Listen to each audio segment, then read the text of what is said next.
বাবু। মাসি, আমার খুব জোরে খিদে পেয়েছে, আমাকে একটু খাবার বানিয়ে দেবেন? হ্যাঁ, খিদে তো আমারও পেয়েছে। তুই একটা কাজ কর তো, আমার জন্য একটু শিক কাবাব বানিয়ে নিয়ে আয়।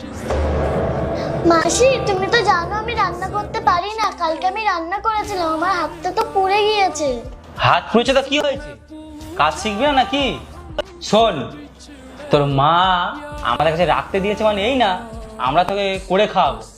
তুই যদি এখানে থাকতে চাস, তোকে করে আমাদেরকে খাওয়াতে হবে, তাহলেই কিন্তু তুই এখানে থাকতে পারবি, বুঝেছিস?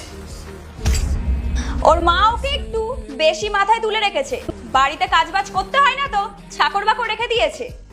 আর শোন, আমি তোর মাসি, তোকে যতবার রান্না করতে বলবো তুই ততবার রান্না করবি, তোর হাত পুরো যাই হোক।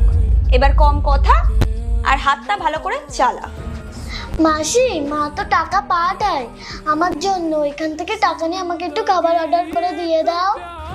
আমি তোমাকে বলছি, শোনো, ওকে না কন্ট্রোলে রাখো, ও জিভটা একটু বেশি চলছে কিন্তু। তুই একটু বেশি কথা বলছিস তবে রে। শ্রুতি। মা, এরপর কি হলো কিন্তু সেটা দেখার আগে আপনি যদি ছবি দুটোকে মন থেকে ভালোবাসেন তাহলে চ্যানেলটাকে সাবস্ক্রাইব করে যাবেন। যদি না দেন তাহলে বুঝবো আপনি এই ছবি দুটোকে মন থেকে ভালোবাসেন না। কমেন্টে বলেন আমিন।